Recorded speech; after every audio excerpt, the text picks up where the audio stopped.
Le damos la bienvenida al licenciado Eroimi Castro, economista, asesor en prevención de lavado de activos y crímenes financieros y amigo de Síntesis también. Que tiene un gran problema él. ¿Cómo? Okay.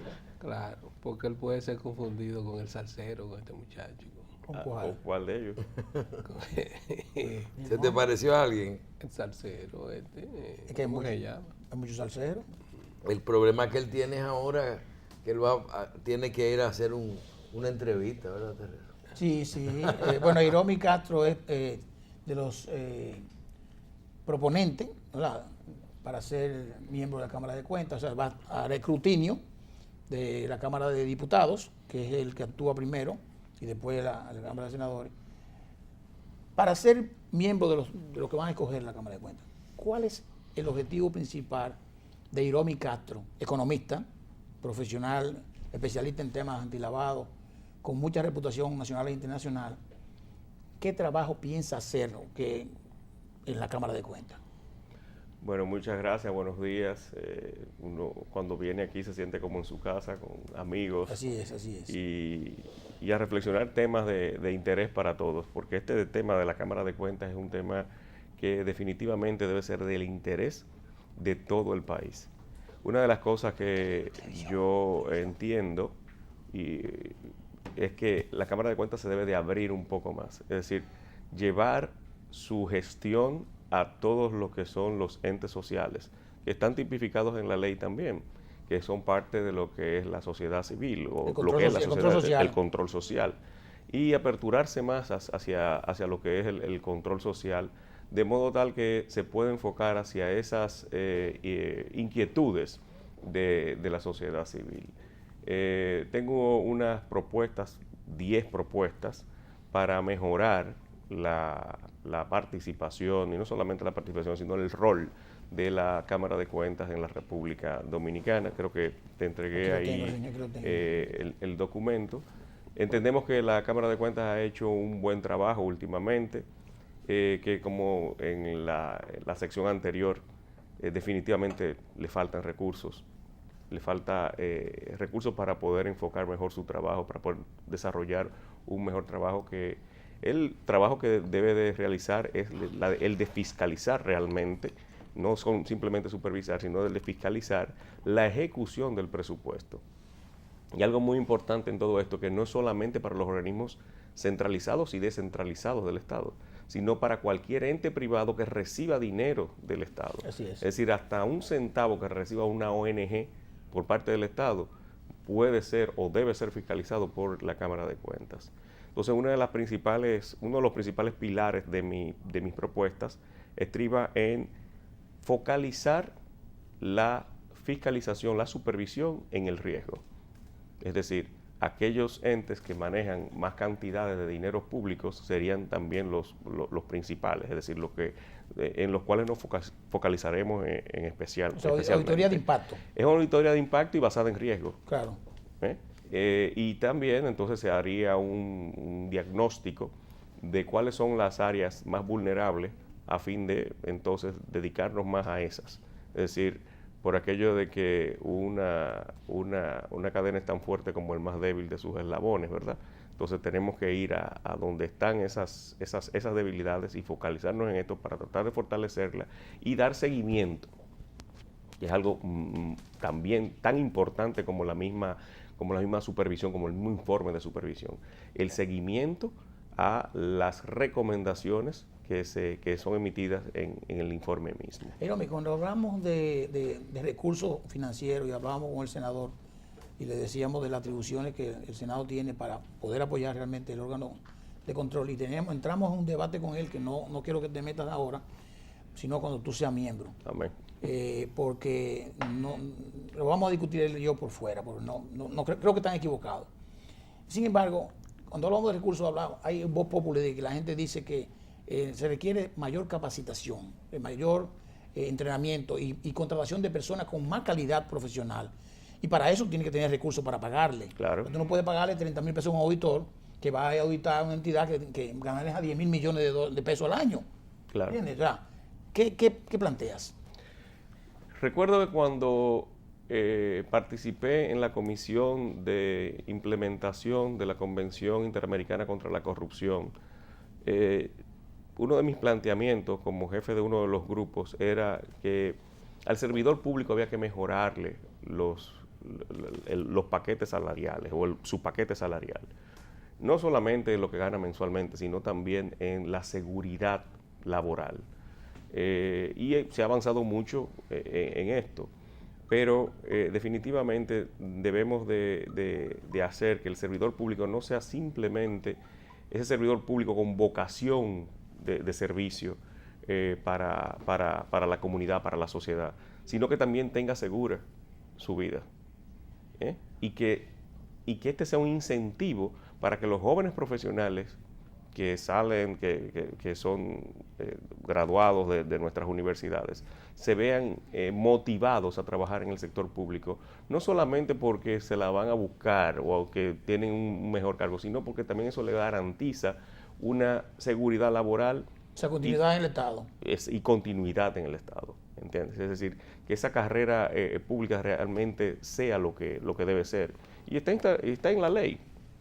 Lo que pasa es que vemos cómo siempre esto se maneja en función de algunos aspectos políticos. En abono a la gestión actual, debo decirte que Liceló Marte de Barrio y su equipo de miembros han instruido un departamento de jóvenes profesionales que parece que tienen buena calidad, o sea, son jóvenes que acaban de egresar de las universidades y que eso van a ser los profesionales del futuro en la formación, supervisión. Creo que eso es bien, eso está bien. Ahora te hago una pregunta, porque eso va con tu experiencia, Hiromi, en el tema de antilavado. ¿Cómo lo enfocaría con la Cámara de Cuentas, con los organismos que son competentes? Porque yo recuerdo, cuando estábamos al frente, anunciamos al país la constitución de un departamento para prevención de lavado y mucha gente se asustó. Pero después Germán Villalona me dijo, señor Terrero, reconozco que usted estaba adelantado en el tiempo. Ya que vemos todo lo que ha pasado y va a pasar con el tema del lavado. Que ya lavado es todo. Todo. Lavado es todo, claro. no es droga, es todo. Claro, pero se asustaron cuando yo dije eso y entonces decían que yo estaba adelantado en el tiempo.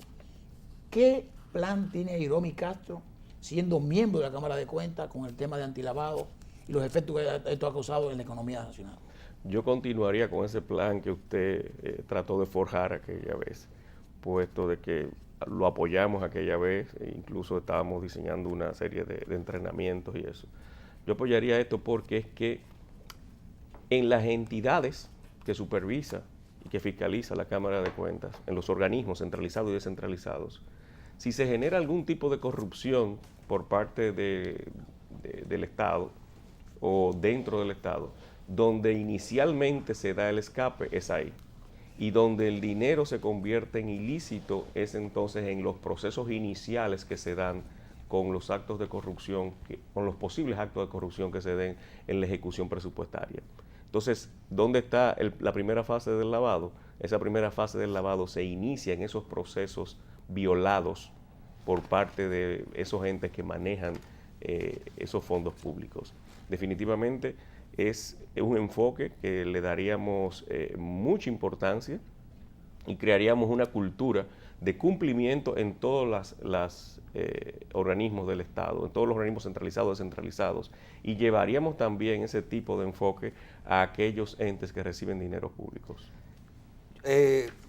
Nosotros que no somos contadores y que no conocemos de temas de Cámara de Cuentas, le tengo una pregunta.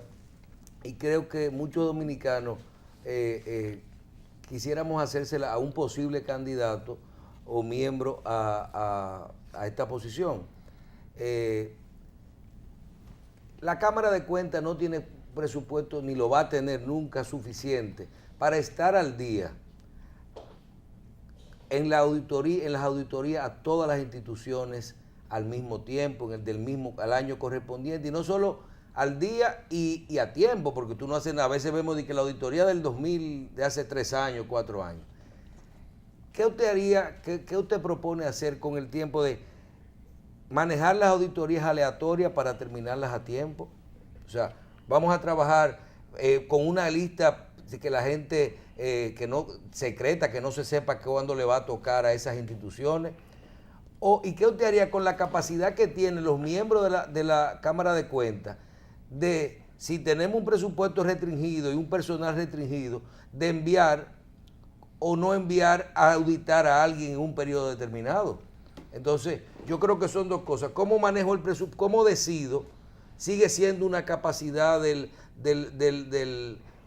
la Cámara de Cuentas el decir, no, este año no audite a fulano, o no terminen esa auditoría, o no le den recursos para terminar eso si está en el proceso. ¿Qué usted haría con eso? Como dije hace un momento, diseñaría un plan de supervisión basada en riesgo, es decir, de fiscalización basada en riesgo. Por eso mismo, porque los recursos son escasos, las necesidades son múltiples y debemos de focalizarnos en el riesgo. Es decir, cuáles son los entes que mayor riesgo pueden transferir a el Estado en su ejecución presupuestaria. Pero es vital enviar a los supervisores o a los entes fiscalizadores o a los inspectores o a como se le quiera titular. Leía hace poco un artículo de Aristóbulo de Juan, un técnico brillante que estuvo aquí. Trabajó aquí para la crisis de Baninter. De Baninter, antes y posteriormente. Fue jefe de supervisión y asesor en el Banco de España. Y ya está un poco mayor, pero muy lúcido. Donde él decía que estaba muy bien la supervisión extra situ, es decir, recibir las informaciones, entonces en virtud de esto hacer informes, y es mucho más ágil, es mucho más rápido, pero que sigue siendo vital, aún en la posmodernidad, que se visite in situ a las entidades y que se levante la información allí de primera mano, de que se vea cuál es el ambiente de control. Por eso hablamos de la supervisión del control interno basado en el sistema COSO, que se levante cuál es el ambiente de control real que hay allí. Y también el riesgo, porque no solamente planteo en nuestras propuestas hacer un plan en función del riesgo para diseñar las supervisiones o las inspecciones, sino también que la metodología de levantamiento de información y de confirmación sea basada en riesgo también. Mire, y yo tengo un amigo que me decía que un auditor, sobre todo a este nivel del que controla la Cámara de Cuentas, debe de saber cuándo, no solo cuándo auditar, ¿no? Que hay un momento en el que debe de tener cuidado o trabajar con la ética de cuándo auditar una institución si un funcionario es candidato a una posición. Decía, por ejemplo, tú no debes entregar hacer una auditoría pública a un funcionario que va a hacer aquello, porque aquí hay la gente entiende que a esa persona la están auditando, le puede hacer un daño, un mal... reputacional. No, ¿cómo se llama el resultado de una auditoría? Al final, cuando el dictamen le puede perjudicar a su candidatura. Yo digo, pero ven acá, yo prefiero que una auditoría, estoy de acuerdo con su posición, pero también por otro lado digo, y no es mejor saber si esa persona está manejando bien los recursos en este momento. Exacto. Mire lo que ha dicho Trump hace un momento, que él se ha beneficiado del sistema tan ineficiente de impositivo de los Estados Unidos. Y cuando él lo dice así, tú dirás, bueno, es lo que ha hecho una elusión fiscal, ¿verdad? Que es permitido, tú das las leyes para eso. Pero entonces cuando dice sí, porque yo... ¿La elusión está permitida? No. La elusión, si tú utilizas las leyes para hacer y pagar la menor cantidad de impuestos posible, tú te basas en las leyes con esto y no se te puede acusar de nada. Ahora, es que la línea entre elusión y evasión es muy, muy delgada. Es muy delgada y se tiende a violar. Por ejemplo, cuando Trump dice esto, creo que fue ayer o antes de ayer, todos pensamos en elusión fiscal, pero luego él dice, no, porque yo declaré unas pérdidas y en función de esas pérdidas fue que logré no pagar impuestos. Entonces, eso sí es evasión. Hoy le prohíben a Trump utilizar la Fiscalía de Estado Fiscalía de Nueva York. Nueva York. No puede captar. No Sí, no puede puede captar captar dinero. ningún recurso a nombre de su fundación en Nueva Nueva York, la York. Fundación Una Trump, fundación ilegal. en este momento. Suspendan todas actividades de la fundación. Se puede ver como una retaliación política, podría verse, pero lógicamente es que ellos tardaron en decir que él estaba utilizando entidades que no eran adecuadas, Ajá. que no tenían permiso para lo que estaba haciendo. Para eso. Pero cuando digo, y quiero ver, Hiromi, el hecho de que él haya revelado, y esto va Sí, con sí, lo que va, estamos va, hablando, va. de que tuvo una pérdida en el año 96, por ejemplo, de casi $1.000 millones de dólares. Casi $1.000 millones de dólares. Esa pérdida se pueden arrastrar. Sí. Y si él la arrastró por 11 o 15 años y no pagó impuestos, puede ser. Ahora, lo interesante sería, ¿por qué el IRS, el Internal Revenue Service, El impuesto sobre la renta de Estados De Unidos. Estados Unidos. La DGI de la Estados DGI Unidos. de aquí, no dijera nada con relación a lo que está, porque o está bien lo que estaba haciendo, o hay complicidad colectiva? Y yo no creo que en Estados Unidos la haya. Sí, pero yo quiero decirte algo, porque a veces uno desde afuera, sin ser economista ni nada de eso, uno percibe las cosas. ¿Qué debieran, tú mencionas, por qué no lo dijo el impuesto sobre la renta? Si está usando mal los recursos. Y yo digo, ustedes no pueden, si ustedes autorizaron una fundación a trabajar, ustedes no pueden prohibirle que haga para lo que fue concebida o creada. Sí. Ustedes le pueden decir a ella, ustedes están haciendo esto mal, o ustedes no pueden hacer tal actividad, Claro. o usar los recursos en tal cosa, pero ustedes no pueden prohibirle su Y en operación. el medio de campaña. Entonces, Y yo soy en contra de Trump. las autoridades americanas, Que sepan. sí, Sí, pero porque- las autoridades americanas cuando quieren modificar las cosas, las hacen De acuerdo. Igual y como le hicieron buscan la con- vuelta al sistema Óyeme. porque esa es una medida de la fiscalía. Óyeme, igual como hicieron con lo de Hillary. Porque no es verdad Creo- que la CIA y el FBI no sabía que Hillary estaba usando un servidor fuera del servidor Creo de que- Salamanca. No puede ser. Creo que en un caso y otro hay informaciones que nosotros debemos traer. Y creo que todo estriba con el caso de Trump, con su entrada al Chapter 11, al capítulo 11 de quiebra. El de quiebra. Y eso le protege en ciertos bueno, porque fue aspectos. en ese periodo que él entró. Sí, claro. Él ha ido 6 veces. Él dijo 6 veces. 6 veces que Hillary le dijo que había ido más Sí. de 10 veces. Dice, no solamente han sido 6. Dice, bueno, usted no es tan exitoso entonces, ¿verdad? Yo he sido Bueno, exitoso en ir a quiebra 6 veces nada más. Sí, exacto. Y con relación a Hillary y el uso de los correos, la misma Hillary puede decir que ella utilizó esos correos para como seguridad. Y tú dirías, pero ¿cómo que seguridad? ¿Es más seguro aquello? Porque Snowden- nadie se va a imaginar que usted va a utilizar una red pública para hacer eso y quizás eso no impacte en los hackers, ¿verdad? Es decir, los hackers se van a concentrar en violar los firewalls del Departamento de Estado. Y lo otras violaron, cosas, como quiera, Snowden. que como quiera se pasa, y eso pasa, si no hay nada infalible. Entonces, eso va a depender. Yo creo que hay muchos puntos que nosotros también podemos traer para entender todo este tinglao de cosas. Donald Trump se compró los libros en medio de la campaña, con los fondos de la campaña.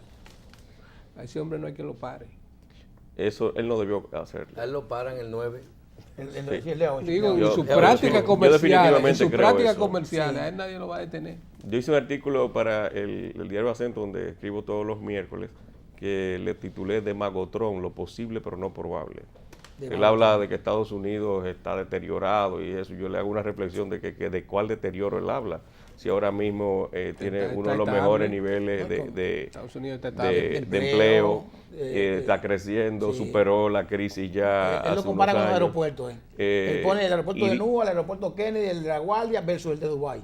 Bueno, pero que el de Dubái es una excepción. Por favor. Y es uno. No, ¿qué y además pasa? que tiene su enfoque, Exacto. porque ellos quieren incentivar esto, es decir, ellos quieren incentivar el turismo y desde ahí están haciendo una cantidad de programas y de cosas para atraer. Petrodólares. Eso es un Petrodólares. oasis en el desierto. Además ¿no? tienen un excedente tremendo. Recuerden que en Dubái ellos tienen una pista de hielo, esquí de esquí. allá adentro, es decir, yo tuve la oportunidad de Y piscinas ir con por olas de allá mar. y sí, piscinas Ellos con olas de tratan mar de para hacer imitar al surfing y norte en todo. eso. Pero realmente eso depende. En realidad. Decía de que están perdiendo poderío militar y lo comparaba con China y Yo lo decía, pero China solamente tiene un solo portaaviones. Estados Unidos yo creo que tiene 12 portaaviones, los cuales están en todos los mares del mundo. Es decir, Sí, están a poca distancia de cualquiera. de cualquiera, Porque, exactamente. Es hubo decir, un problema en tal no sitio, entiendo ya qué aparece poderío, una no vez. entiendo qué poderío está Como que perdiendo son, Estados como que Unidos. son mágicos. Y por eso le puse Demagotron, es decir, simplemente él está usando una serie de puntos, ¿verdad? Que el ilusivo popular norteamericano entiende que es así, pero que a final de cuentas cuando te comparas con todo el mundo te das cuenta de que no. Estados Unidos es un imperio que le falta mucho todavía. Hiromi, una última pregunta de mi parte, yo creo que... Donald Trump porque quiere mejorar el pasado. Porque tendremos que invitarte No, es imposible. la semana que viene para que hablemos Con un mucho poco de gusto. Liga. De Liga Liga 1A de FATCA. Exacto, del FATCA. Sí. Porque es importante esto para y más que Claro. un especialista como tú. Sin embargo, en tu propuesta veo dos cosas que me gustaría que lo analizáramos. Primero, la conecto uno con lo de Michelle, la pregunta de Michelle, que tiene que ver, como aquí hay tanta demagogia y hay tanta gente, no tiene que ver con Trump, pero tanta gente que inventa cosas y quiere hacer daño a otro. Cualquiera puede pedir a la Cámara de Cuentas hacer una auditoría. Advísteme a fulano de tal. Y la sociedad civil, que ahora se ha puesto como que somos los jefes de todas estas cosas, también dice, yo creo que hagan esto. La pregunta es, ¿qué filtro utilizaría una gestión de ustedes para poder darle validez o no a una determinada denuncia o esto? Y además que me diga, ese equipo de auditores forenses que tú propones en tu propuesta, Sí. que debería Claro, crearse para claro, trabajar claro. de manera especializada. Claro. Nosotros queremos desarrollar un equipo de auditores forenses. Yo sé que se ha trabajado en eso en la Cámara, pero en este caso es desarrollar quizás hasta un departamento de auditoría forense. El auditor forense parte de que, cuando va a hacer el trabajo, parte de que hay algo malo. Ellos van con saña, ¿verdad?, Sí, sí, sí. A buscar. Y esto, ¿De que murió el paciente? Exactamente, es decir, y no queremos que esto se interprete mal, sino que es que ya las circunstancias, es decir, el mundo actual requiere de este tipo de metodología, Expertise. de este tipo de expertise. Entonces, con relación a las denuncias deben de ser sustentadas, porque aquí en nuestro país sufrimos de acusar y de acabar con las reputaciones de las personas, por simplemente algo que sale en el periódico. Exacto. Y cuando vemos y vamos a la fuente, yo aprendí en la superintendencia de bancos hace mucho tiempo con uno de mis profesores, lo voy a decir aquí, dos de mis profesores, José Santos Taveras y don Bienvenido Brito. Yo entrando en el 96, 97 a la superintendencia de bancos, que uno debía de ir a la fuente cada vez que veía una noticia, porque nos llegó una noticia de un informe que decía que la República Dominicana tenía deficiencias en una serie de cosas. Inmediatamente yo fui donde el superintendente de turno, que era José Santos Taveras, y le dije, don José, mire, esto hay que responderlo mañana mismo. Y él dice, no, espérate un momento. ¿Dónde está el informe? Ah, yo no sé. Busque el informe.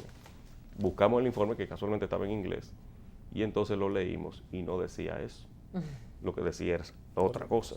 Entonces, ¿qué íbamos a hacer? A responder algo y seguro a buscar, a abrir una trinchera contra un organismo que no había dicho eso. Entonces, siempre es bueno ir a la fuente. Porque había una y interpretación. verificar. Una interpretación, y se da mucho, debo decirlo, en los diarios, a mis amigos periodistas se lo digo siempre, ponen noticias para Y impactar. le agregan cosas. Y le agregan cosas. Imagínate, Entonces, se interpretan mal en español, imagínate en una traducción. en una traducción que se vuelan muchas. Ayer mismo nosotros vimos un programa que se quejó una persona, que un comunicador dijo, me encontré con fulano de tal en la calle y le pregunté sobre esto y esto y esto y esto. Y el comunicador no lo hizo de maldad. O sea, dijo, no, él me contestó esto y esto y esto. Y su cabeza conectó con otro tema, con otra cosa. Otro concepto. Y le puso y también dijo esto y esto. Y solamente de 3 cosas que mencionó que esa persona le dijo, 2 eran ciertas y una... pero el tipo la puso inconscientemente. Dijo, no, yo no he dicho eso. Yo dije eso y eso. Lo último usted se lo puso usted. y así es aquí. Por eso, y la información era válida hasta ahí. O sea, un pedacito de la conversación. La cambia. Y solamente la podía cambiar la persona que estaba. Por eso es bueno siempre dar por escrito los conceptos que uno quiere Las emitir declaraciones. y después entonces abundar un poco en función de De eso mismo. además sabe las Fuerzas Armadas. Te da un párrafo. Cuando tú le preguntas al general, ¿qué tú opinas? No pido nada. Mira. Míralo ahí. Licenciado, yo creo que fuera de hablar de esos temas del FATCA que se nos quedan pendientes, yo tengo también otras cosas que eventualmente deberemos discutir, como el mismo tema de que si la gente que quiebra mucho, la gente que trabaja mucho, la gente que se endeuda mucho, es malo o no, porque desde el punto de vista económico. Porque veo, por ejemplo, que si un cirujano plástico realiza todos los días 100 cirugías, No hay que equivocarse. o 50, 30 cirugías, y el promedio hace 10 o 7 de los buenos, entonces tú dices, él tiene un paciente con riesgo. No, es que él está operando más. Lo mismo ocurre, por ejemplo, en mi, no estoy diciendo que sea así el caso de Donald Trump, pero tú ves y dices, el que no hace nada todos los días, El que no se arriesga. el que no se arriesga, No, claro. no va a tener nunca un proceso No, de quiebra. no Pero yerra. también está el tema de la diversificación. Cuando una persona en su vida dice, yo hice una empresa de comunicaciones, la hice grande o pequeña, pero fue una.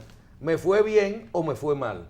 Tú tienes una posibilidad. Pero personas que se meten en diversificación, Claro. Negocios. en endeudamiento, para poder manejar esa orquesta todo al mismo tiempo. Entonces tú dices, si tú buscas, por ejemplo, los tipos de empresas que se ha involucrado Donald Trump, tú tienes un Bill Gates que es computadora. Tú no ves a Bill Gates bregando con hoteles, con programas de televisión, con urbanizaciones, Campo de golf. con campo de golf, con Hoteles. con Bueno, hoteles. Donald Casinos, Trump tiene hoteles. la capacidad de los tipos de empresas, al arriesgarse más, al diversificarse más. más, se expone más y quiebra 6 veces, pero quiebra 6 veces de 100 negocios diferentes Claro. que ha invertido. Claro. No sé si el punto... No, el punto es interesantísimo para discutirlo. Una buena defensa. Pero mira, déjame decir algo, porque lo que hay que evaluar ahí es, vamos a hablarlo nosotros como técnicos, ¿hasta qué punto la quiebra era para hacer un beneficio?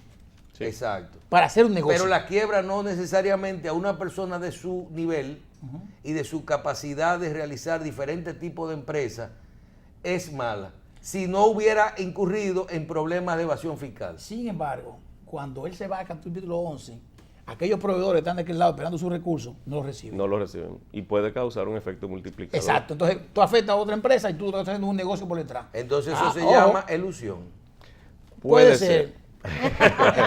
Bien, señores, licenciado, muchísimas gracias por acompañarnos hoy en este día Siempre es un placer. de mucha lluvia. Muchas ¿verdad? gracias. Lo esperamos Y suerte, la mucha suerte. próxima semana. Sí, antes de las elecciones de la Cámara, vamos a hablar de estos temas. Perfecto. Y después perfecto. de reloj Esperemos- también otro tema más de la Cámara. Esperemos que Matthew se debilite y no cause daños. claro. Exactamente. Con la gracia así de sea. Dios. Gracias por estar con Muchísimas nosotros. gracias por haber estado con nosotros, al licenciado Castro, a Rafael Grullón. Lo despedimos, si Dios lo permite, hasta el próximo martes. A usted no tiene escapatoria hasta mañana y a usted, si Dios lo permite, hasta el viernes. El viernes, que es el mejor día. Es verdad. Y a ustedes también, no tienen escapatoria. Hasta mañana. Bye bye.